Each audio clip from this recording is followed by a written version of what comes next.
Hello दोस्तों, class 12th की organic chemistry में आपका बहुत बहुत स्वागत है। दोस्तों, आज हम एक ऐसी अभिक्रियाओं को, ऐसे टॉपिक को कंप्लीट करने वाले हैं जो आपका 2 या 3 नंबर जरूर आपको दिलाएगा, है ना। तो दोस्तों, आज हम पढ़ने वाले हैं क्लोरोबेंजीन की इलेक्ट्रॉन स्नेही, जिसको हम इंग्लिश में बोलते हैं इलेक्ट्रोफिलिक अभिक्रियाएं। ठीक है, क्लोरोबेंजीन की इलेक्ट्रोफिलिक नाभिक स्नेही अभिक्रियाओं को हम पढ़ने वाले हैं। और ये दोस्तों जो अभिक्रियाएं हैं 2 या 3 नंबर में आपको मिलेंगे ही मिलेंगी एग्जाम में देखने को। ठीक है, तो दोस्तों जो इलेक्ट्रॉन स्नेही या इलेक्ट्रोफिलिक अभिक्रियाएं होती हैं वो कौन सी होती हैं। तो दोस्तों इलेक्ट्रोफिलिक अभिक्रियाओं में हैलोजनीकरण अभिक्रिया, नाइट्रीकरण अभिक्रिया, सल्फोनीकरण अभिक्रिया, एल्काइलीकरण अभिक्रिया, एसिलीकरण अभिक्रिया, ये दोस्तों होती हैं इलेक्ट्रॉन स्नेही अभिक्रियाएं या फिर इलेक्ट्रोफिलिक अभिक्रियाएं। अब इनका मतलब क्या है। तो दोस्तों हैलोजनीकरण का मतलब है हैलोजन से क्रिया। हैलोजनीकरण का मतलब क्या होता है, हैलोजन से क्रिया। अब हैलोजन में आपका क्लोरीन हो सकता है ना, फ्लोरीन हो सकता है, ब्रोमीन हो सकता है, आयोडीन हो सकता है, कोई सा भी हो सकता है। इसके बाद नाइट्रीकरण। नाइट्रीकरण का मतलब दोस्तों होता है नाइट्रिक अम्ल से क्रिया, HNO3। नाइट्रीकरण का मतलब नाइट्रिक अम्ल से क्रिया, HNO3 से क्रिया। सल्फोनीकरण का मतलब मेरे दोस्तों होता है सल्फ्यूरिक अम्ल से क्रिया, H2SO4 से क्रिया। इस सल्फोनीकरण का मतलब है। और एल्काइलीकरण का मतलब दोस्तों होता है एल्किल हैलाइड से क्रिया। और एल्किल हैलाइड क्या होता है, R single bond X, alkyl halide से क्रिया, है ना। अब एसिलीकरण का मतलब होता है एसिटिल क्लोराइड से क्रिया। अब ये एसिटिल क्लोराइड क्या होता है, तो CH3COCl, ये एसिटिल क्लोराइड होता है। ठीक है, तो एसिलीकरण का मतलब एसिटिल क्लोराइड से अभिक्रिया। तो ध्यान रखना, हैलोजनीकरण मतलब हैलोजन से क्रिया, नाइट्रीकरण मतलब नाइट्रिक अम्ल से क्रिया, सल्फोनीकरण मतलब सल्फ्यूरिक अम्ल से क्रिया, और एल्काइलीकरण मतलब एल्किल हैलाइड से क्रिया, और एसिलीकरण मतलब एसिटिल क्लोराइड से अभिक्रिया। ये है इलेक्ट्रोफिलिक अभिक्रियाएं। ये जो आपको दिख रही है इलेक्ट्रोफिलिक अभिक्रियाएं हैं, है ना। तो अब ये क्लोरोबेंजीन से इसकी क्रिया कराएंगे तो कैसे कैसे प्रोडक्ट बनेंगे उस चीज को हमें समझना है ना। तो सबसे पहले तो दोस्तों ये देखो कि जो बेंजीन होती है वो कुछ इस टाइप की होती है ना, इस टाइप की होती है, जिसमें ये वाला जो पार्ट होता है वो होता है ऑर्थो पार्ट। ये जो आपका पार्ट होता है ये होता है ये वाला जो पार्ट होता है वो मेटा पार्ट होता है। और दोस्तों जो ये वाला पार्ट होता है वो होता है पैरा। तो ऑर्थो, मेटा और पैरा, ये चीज आपको याद रखना है। ठीक है, तो दोस्तों जब क्लोरोबेंजीन के ये जो अभिक्रियाएं हम कराते हैं तो क्लोरोबेंजीन की इन अभिक्रियाओं में एक तो हमें ऑर्थो पार्ट प्राप्त होता है और एक हमें प्राप्त होता है पैरा पार्ट। तो प्रोडक्ट मतलब जो उत्पाद बनेगा वो ऑर्थो में और पैरा में, इन दोनों में होगा। इस चीज को आपको याद रखना है, आपको समझ के रखना है। ठीक है, चलो अब हम सबसे पहले इसकी हैलोजनीकरण अभिक्रिया को देखते हैं कि इसकी हैलोजनीकरण अभिक्रिया क्या है। इस सबको हम हटा देते हैं। ठीक है, चलो। तो दोस्तों हैलोजनीकरण का मतलब है हैलोजन से अभिक्रिया, हैलोजन से अभिक्रिया। अब हैलोजन में आप क्लोरीन, ब्रोमीन, फ्लोरीन कोई भी ले सकते हो। ठीक है, इस हैलोजनीकरण का दूसरा नाम है क्लोरीनीकरण, मतलब क्लोरीन से क्रिया। क्लोरीन से क्रिया, और क्लोरीन क्या है, हैलोजन, तो दोनों का मतलब एक ही है, क्लोरीनीकरण आ जाए या हैलोजनीकरण आ जाए। ठीक है, तो हमें किसकी अभिक्रिया कराना है, क्लोरोबेंजीन। तो क्लोरोबेंजीन क्या होता है, ये रिंग, और रिंग के ऊपर क्या, Cl, ये होता है क्लोरोबेंजीन, है ना। अब हमें इसका हैलोजनीकरण कराना है, मतलब हमें दोस्तों इसकी हैलोजन से क्रिया कराना है, और हैलोजन में हमने ले लिया Cl। ठीक है, और दोस्तों जब इसका हैलोजनीकरण कराते हैं तो इसका जो हैलोजनीकरण है वो हम फेरिक क्लोराइड की उपस्थिति में कराते हैं, FeCl3 की उपस्थिति में कराते हैं। ठीक है, तो दोस्तों जब हम इसका हैलोजनीकरण क्या कराएंगे तो देखो हमने आपको अभी बताया हमें एक ऑर्थो और एक पैरा दोनों मिलेंगे। इतना याद रखना कि जब क्लोरोबेंजीन का इलेक्ट्रोफिलिक अभिक्रियाएं कराएंगे तो उसमें ऑर्थो और पैरा हमें दोनों प्राप्त होते हैं। ठीक है, तो देखो हमें ऑर्थो ये होता है तो ऑर्थो का हम H ओपन कर लेंगे, और पैरा होता है ये तो हम पैरा का H ओपन कर लेंगे, क्योंकि हमें ऑर्थो और पैरा तो मिलना ही मिलना है, तो ये हमने ओपन कर लिया है ना।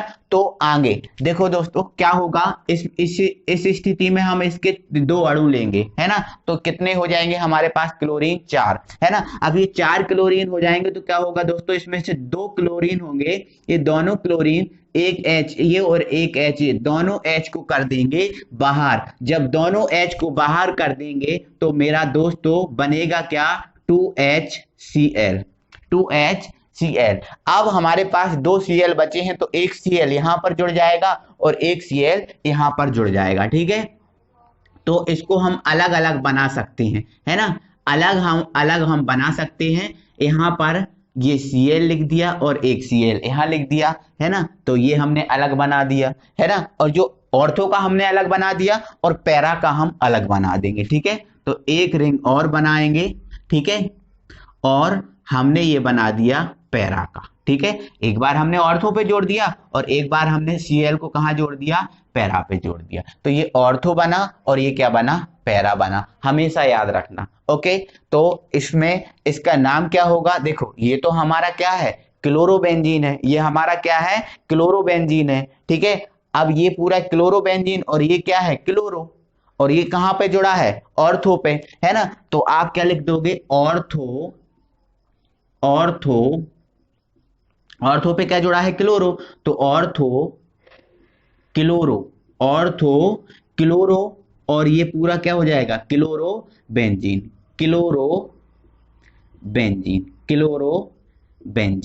ठीक है, इतना आप याद रखना। देखो ऑर्थो पे क्लोरो लिखा तो ये लिख दिया, और ये क्या है, क्लोरोबेंजीन, तो ऑर्थो क्लोरोबेंजीन। अब आप देख रहे हो कि ये क्लोरो 2 बार है, तो इसको हम डाई क्लोरो ना लिख दें। देखो 2 बार जब होता है तो हम डाई लिखते हैं ना, तो इसको हम डायरेक्ट क्या लिख देंगे, die chloro, ortho di chlorobenzene,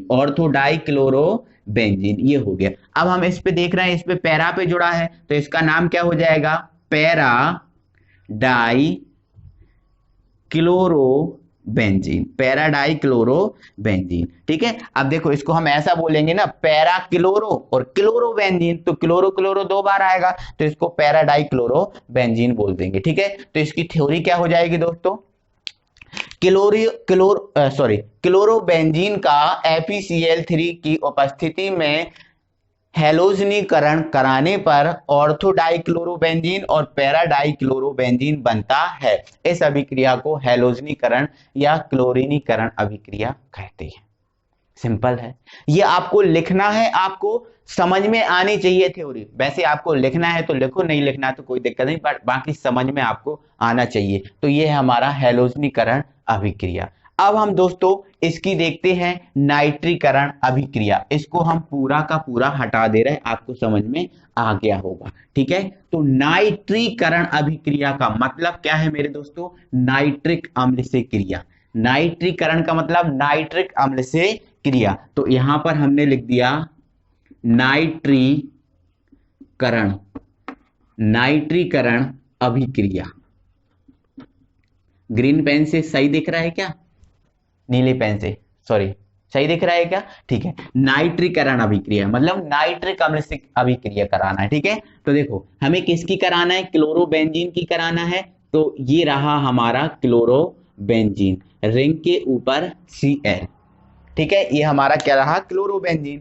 अब हमें इसकी नाइट्रिक अम्ल से क्रिया कराना है, तो नाइट्रिक अम्ल क्या होता है, नाइट्रिक अम्ल होता है HNO3, ये होता है। एनी प्रॉब्लम, कोई दिक्कत नहीं होगी क्या दोस्तों। ये नाइट्रिक अम्ल होता है HNO3 होता है, क्या मैं इसको ऐसा लिख सकता हूं OH और NO2, कोई दिक्कत है क्या, मैं इसको ऐसा लिख सकता हूं, आप समझ लीजिए, क्या मैं ऐसा लिख सकता हूं, बिल्कुल लिख सकता हूं, कोई दिक्कत नहीं है। ठीक है, HO और NO2 मैं लिख सकता हूं। ठीक है, HNO3 है, एक H एक H एक N एक N, O 3 है तो 2 और 1 3 लिख सकते हैं, कोई दिक्कत नहीं। या करके हमने ऐसा लिख दिया है ना।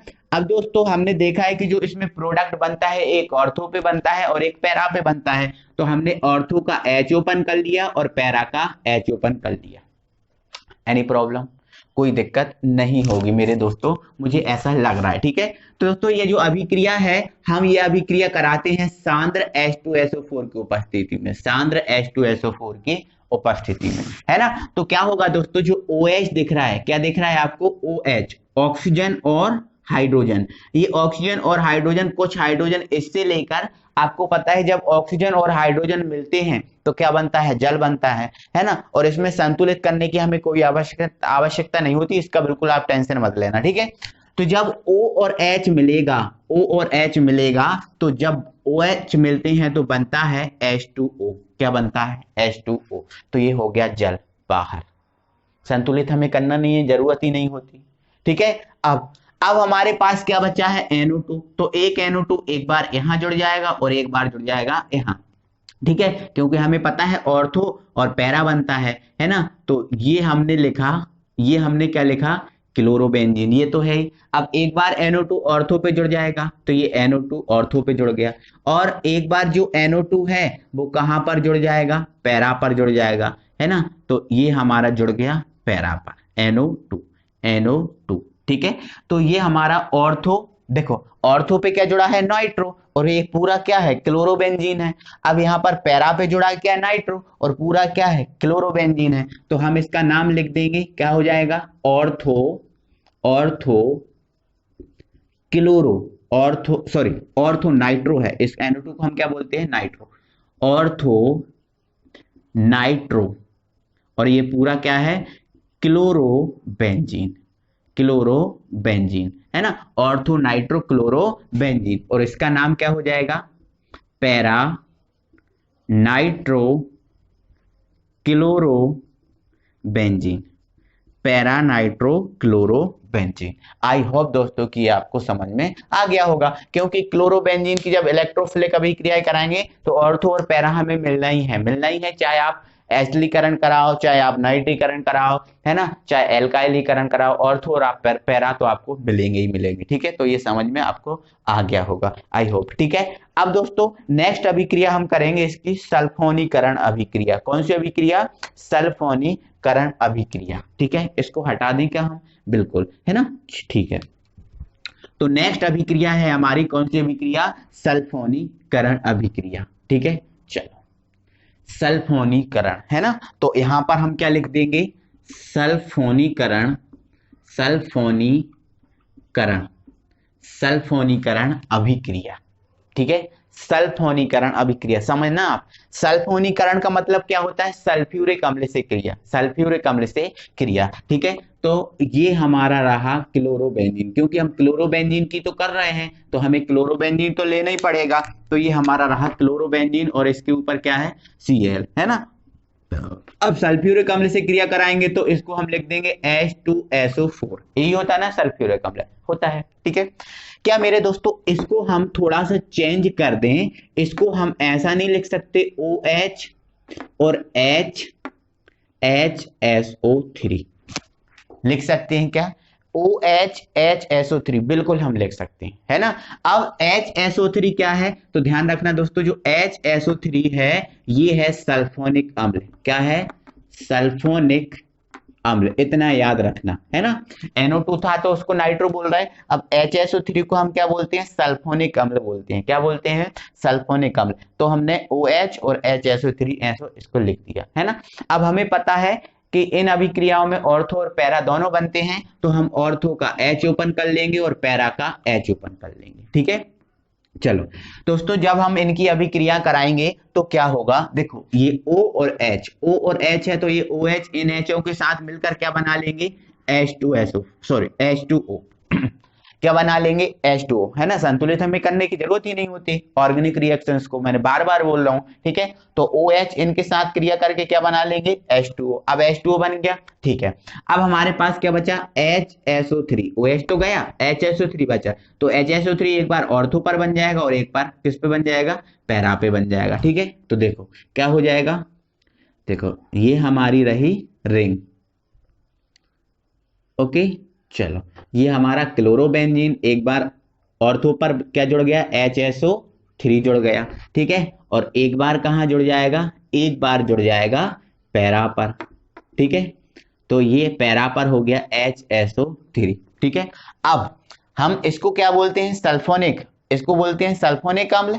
और ये पूरा हमारा क्या है, क्लोरोबेंजीन। तो इसका नाम क्या हो जाएगा, ऑर्थो सल्फोनिक अम्ल, ऑर्थो सल्फोनिक अम्ल, ऑर्थो सल्फोनिक अम्ल क्लोरोबेंजीन, क्लोरोबेंजीन, बेंजीन, ठीक है। और ये जो हमारा बना है पैरा सल्फोनिक अम्ल क्लोरोबेंजीन, है ना। तो ध्यान रखना ये ऑर्थो पे जुड़ा है तो ऑर्थो सल्फोनिक अम्ल क्लोरोबेंजीन, और ये हो जाएगा पैरा सल्फोनिक अम्ल क्लोरोबेंजीन। ये चीज आपको लिखना है, ये ध्यान रखना है आपको, ये चीज लिखना है ना। अब यदि कोई बोल दे इसकी थ्योरी लिखो, तो थ्योरी नहीं लिख पाओगे क्या, बिल्कुल लिख लोगे। क्या लिख लोगे, हाँ, क्लोरोबेंजीन की सल्फ्यूरिक अम्ल के साथ अभिक्रिया करवाने पर ऑर्थो सल्फोनिक अम्ल क्लोरोबेंजीन व पैरा सल्फोनिक अम्ल क्लोरोबेंजीन बनता है। इस अभिक्रिया को सल्फोनीकरण अभिक्रिया कहते हैं। सिंपल सा तो है मेरे दोस्तों, कोई इसमें दिक्कत है क्या, कोई दिक्कत नहीं है ना, क्योंकि सिंपल चीजें हैं, ठीक है। ऑर्थो और पैरा बनता है, इतना अपने माइंड में फिट कर लेना। आप कोई सी भी अभिक्रिया आपके सामने आ जाए आप उसको कर सकते हो, ठीक है। अब नेक्स्ट अभिक्रिया हम करेंगे इसकी एल्काइलीकरण अभिक्रिया, है ना। इसको हम हटा देते हैं, ठीक है। नेक्स्ट अभिक्रिया है हमारी एल्काइलीकरण अभिक्रिया, एल्काइलीकरण अभिक्रिया, ठीक है। तो यहां पर हम लिख दे रहे एल्काइलीकरण, एल्काइलीकरण, एल्काइलीकरण अभिक्रिया, एल्काइलीकरण अभिक्रिया, इसको हम देखते हैं, ठीक है। अब एल्काइलीकरण अभिक्रिया का मतलब इसकी हमें एल्किल हैलाइड से अभिक्रिया करानी है। किससे अभिक्रिया करानी है, एल्किल हैलाइड से अभिक्रिया करानी है। तो सिंपल सी है, थोड़ा सा समझने की कोशिश कीजिएगा आप, ठीक है। देखो इधर क्लोरोबेंजीन की कराना है, तो ये हमारा रहा क्लोरोबेंजीन, रिंग के ऊपर Cl, ये हमारा रहा क्लोरोबेंजीन, ठीक है। अब हमें इसका क्या कराना है, एल्काइलीकरण कराना है। एल्काइलीकरण मतलब एल्किल हैलाइड से, ठीक है। तो एल्किल हैलाइड में हम दोस्तों ले लेंगे CH3Cl। क्या ये हमारा एल्किल हैलाइड नहीं होता, एल्किल हैलाइड होता है R सिंगल बॉन्ड X। अब R की जगह ले लिया हमने क्या, CH3 ले लिया, CH3, और X की जगह हमने क्या ले लिया, Cl लिया, है ना। तो ये हमारा एल्किल हैलाइड, और एल्किल हैलाइड में क्या है, मेथिल क्लोराइड हमने, ठीक है। तो हमने क्या ले लिया, मेथिल क्लोराइड, है ना।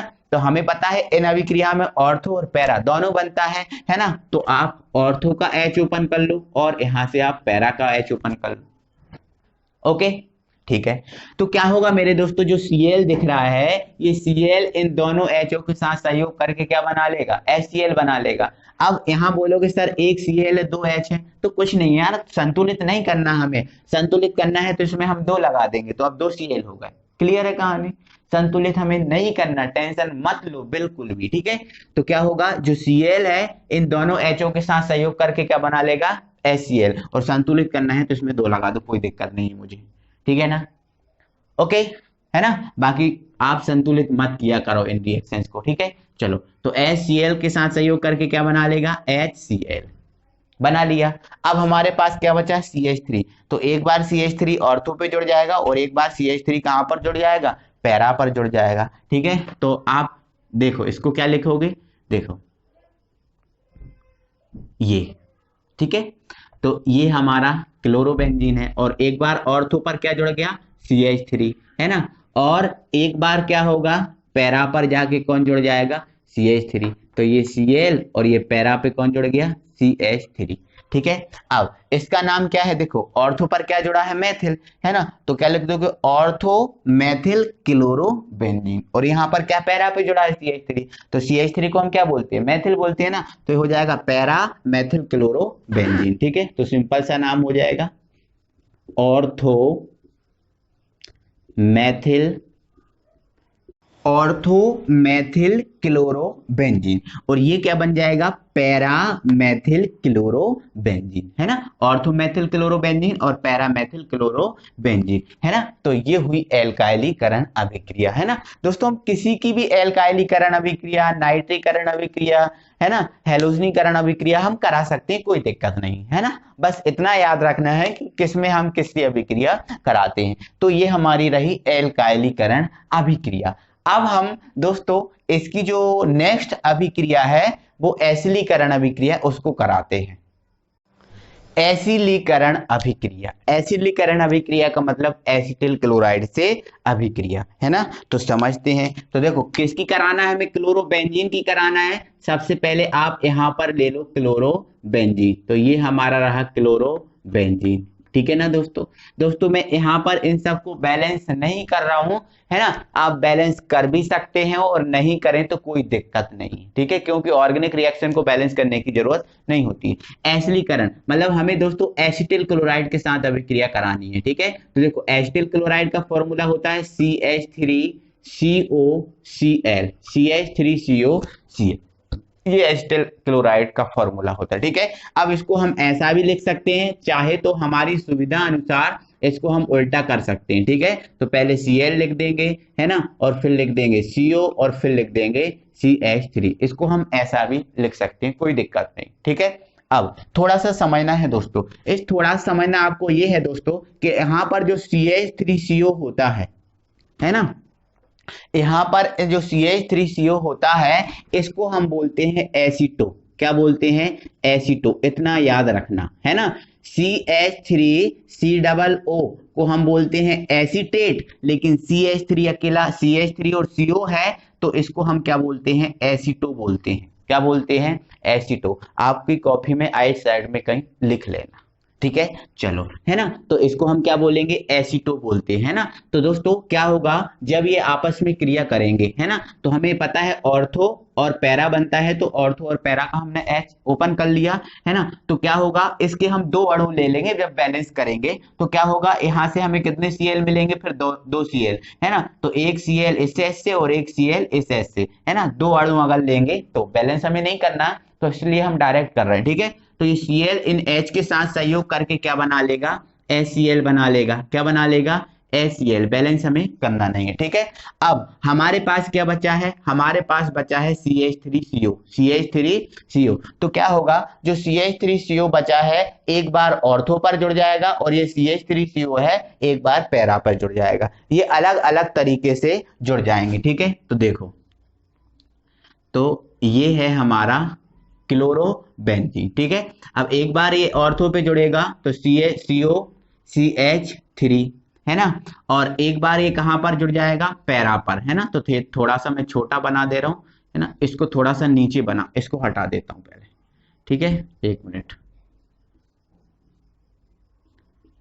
ठीक है। ये Cl और ये हमारा बन गया पैरा पे COCH3, है ना, COCH3, और ये हमारा क्या है, HCl। एनी प्रॉब्लम, ठीक है। तो देखो अब इसको हम क्या बोलते हैं, एसीटो, और ये कहां पर जुड़ा है, ऑर्थो पे, तो क्या हो जाएगा, ये ऑर्थो एसीटो, और ये पूरा क्या है, क्लोरोबेंजीन, ऑर्थो एसीटो क्लोरोबेंजीन, और ये हमारा क्या बन जाएगा, पैरा पे एसीटो जुड़ा है तो पैरा एसीटो क्लोरोबेंजीन, ये हो जाएगा, ठीक है। अब ये इसकी थ्योरी की बात करें तो अब तो दोस्तों आपको आने लगी थ्योरी, क्या हो जाएगी, है ना, क्या हो जाएगी, क्लोरोबेंजीन की एसिटिल क्लोराइड, ये पूरा क्या है, एसिटिल क्लोराइड, इतना सा क्या है, ये एसीटो है ना, मैं इसको अलग से लिख दे रहा हूं, और ये पूरा क्या है, एसिटिल क्लोराइड, है ना। तो ध्यान रखना CH3COCl किसका फॉर्मूला है, एसिटिल क्लोराइड का, और जो CH3CO होता है इसको हम बोलते हैं एसीटो। क्या बोलते हैं, एसीटो, इतना याद रखना, ठीक है। तो ऑर्थो एसीटो क्लोरोबेंजीन और ये बन जाएगा पैरा एसीटो क्लोरोबेंजीन। तो ये दोस्तों हमने देखी थी क्लोरोबेंजीन की इलेक्ट्रॉन स्नेही अभिक्रियाएं, इलेक्ट्रोफिलिक अभिक्रियाएं, जो मोस्ट इंपॉर्टेंट है, आपको आनी चाहिए, है ना। तो दोस्तों आज की वीडियो में बस इतना ही। दोस्तों यदि वीडियो आपको अच्छा लगा है तो दोस्तों प्लीज प्लीज प्लीज वीडियो को लाइक करें। अभी तक आपने हमारे चैनल को सब्सक्राइब नहीं किया है तो प्लीज चैनल को सब्सक्राइब कर लें और बेल आइकन को ऑन कर लें। अगली वीडियो में हम फिर आपसे मिलते हैं, तब तक के लिए थैंक यू वेरी मच।